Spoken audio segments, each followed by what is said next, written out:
Welcome to my channel. কেমন আছো তোমরা? আশা করি সকলে ভালো আছো। আমি যেটা বলেছিলাম তোমাদের সপ্তাহটা আমি রিভিশন করাবো চ্যাপ্টার ওয়াইজ। তো আজকেও আমি ক্লাস 6-এ তোমার লেসন 6 থেকে নিয়ে চলে এসেছি কিছু রিভিশন প্রশ্নগুলো। এগুলো অলরেডি হয়ে গেছে, আর একবার লাস্ট করে দিই। তো চলো দেখা যাক। প্রথমে যেমন দেখো, সাম্রাজ্য কী? সাম্রাজ্য বলতে বোঝায় কয়েকটি অধীন রাজ্য নিয়ে গঠিত একটি বড় শাসন এলাকা।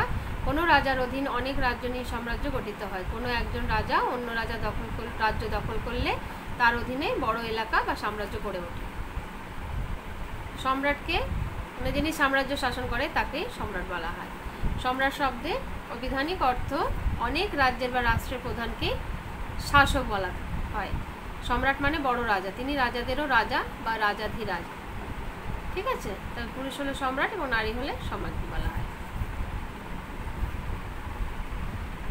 আচ্ছা, এটা দেখি অর্থশাস্ত্র বইয়ের লেখকের নাম কি? অর্থশাস্ত্র থেকে আমরা কি জানতে পারি? অর্থশাস্ত্র বইয়ের লেখক কৌটিল্য বা চাণক্য বা বিষ্ণুগুপ্ত। অর্থশাস্ত্র বইয়ের বিষয় হচ্ছে, এখানে কিন্তু কোনো টাকা পয়সা নিয়ে কোনো লেখা বই নয়। এটার মধ্যে রাজনীতি নিয়ে লেখা হয়েছিল। যে এর মধ্যে, এই বইটার মধ্যে বিশেষত কী ছিল, যে রাজার কী কর্তব্য, কী করা উচিত না করা উচিত ইত্যাদি বিষয় নিয়ে খুঁটিনাটি এখানে আলোচনা করা হয়েছে। আর এই অর্থশাস্ত্র থেকে মৌর্য আমলের ইতিহাস জানা যায়। ঠিক আছে,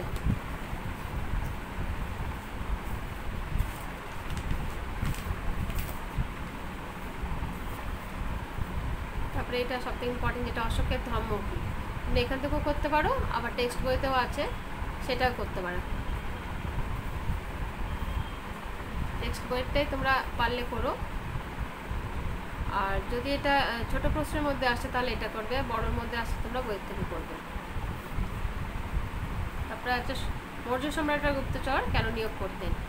এটাও কিন্তু খুব ইম্পর্টেন্ট প্রশ্ন, তোমরা করতে পারো।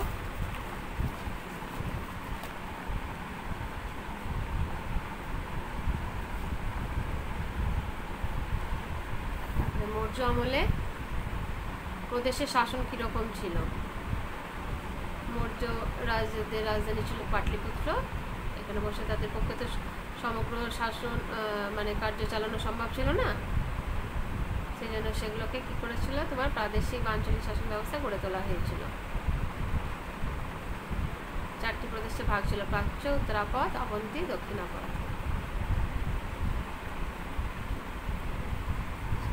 এরপর আরেকটা ইম্পর্টেন্ট প্রশ্ন এখানে আছে, মৌর্য সাম্রাজ্যের পতনের কারণ কী কী ছিল? সম্রাট অশোকের মৃত্যুর পর থেকেই নানা রকম সমস্যা দেখা দিয়েছিল।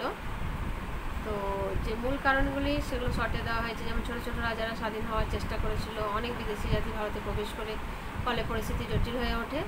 অবশেষে 187 খ্রিস্টপূর্বাব্দে মৌর্য সম্রাট বৃহদ্রথকে সরিয়ে পুষ্যমিত্র শুঙ্গ রাজা হয়েছিলেন। এসবগুলো মৌর্য সাম্রাজ্যের পতনের কারণ।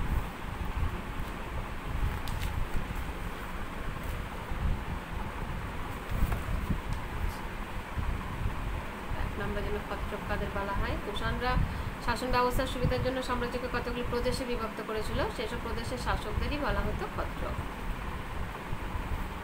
এখানে আছে এটা নাসিক লেক কি? মহারাষ্ট্রের নাসিক থেকে গতিপূর্ণ গৌতমীপুত্র সাতকর্ণীর একটি লেক পাওয়া গেছে, একে নাসিক লেক বলা হয়। নাসিক লেক থেকে জানা যায় গৌতমীপুত্র সাতকর্ণী নাসিক এলাকা দখল করেছিলেন। তিনি সাতবাহনদের পরাজিত করে বংশের গৌরব বৃদ্ধি করেছিলেন।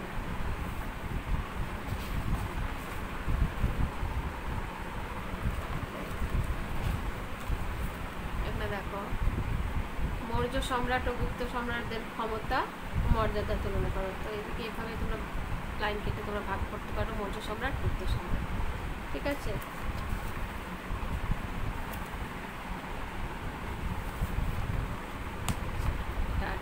এলাহাবাদ প্রশস্তি কি? এলাহাবাদের কৌশম্বী গ্রামে গুপ্ত সম্রাট সমুদ্রগুপ্তের একটি লিপি পাওয়া গেছে। এই লিপিতে সমুদ্রগুপ্ত সম্পর্কে শুধু ভালো কথাই লেখা আছে বলে একে এলাহাবাদ প্রশস্তি বলা হয়। এই এলাহাবাদ প্রশস্তি নির্বাচনা করেছেন সমুদ্রগুপ্ত সহকর্মী হরিশেন। এই প্রশস্তি থেকে সমুদ্রগুপ্তের যুদ্ধ, রাজ্য জয় প্রভৃতি সম্বন্ধে জানা যায়।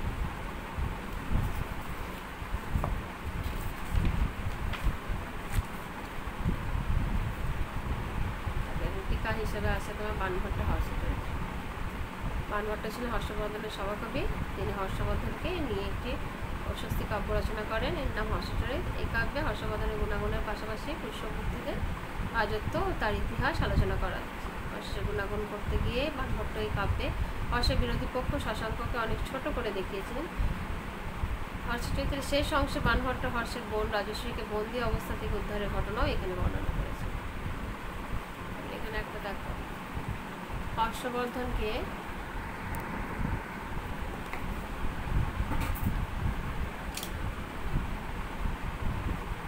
সফলোত্তর পতনাথ বলা হয় কেন? কারণ দ্বিতীয় পুলকেশী সভাকবি রবিকীর্তি ওই প্রশংসিত হর্ষবর্ধনকে সফলোত্তর পতনাথ বলেছেন। সফলোত্তর পতনাথ কথার অর্থ হলো সমস্ত উত্তর ভারতের প্রভু। তবে হর্ষবর্ধন সমস্ত উত্তর ভারতের শাসক না হলেও তিনি উত্তর ভারতের একটি বড় অঞ্চলের শাসক ছিলেন এবং তার উপাধি ছিল, এখানে বলেছে শিলাদিত্য। কার উপাধি না? হর্ষবর্ধনের উপাধি ছিল শিলাদিত্য। ঠিক আছে?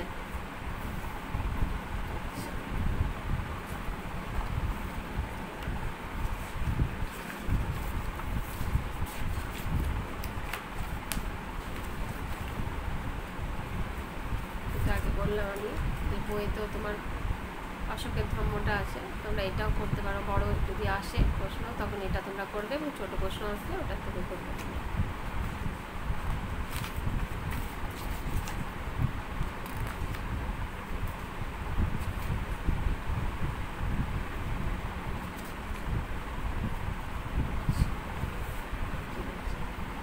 তাহলে আজ এই পর্যন্তই থাক, তোমরা এগুলোই আবার করে রিভিশন করবে। ঠিক আছে? তাহলে আজ এই পর্যন্তই রাখলাম। সকলে ভালো থেকো এবং মন দিয়ে পড়াশোনা করো।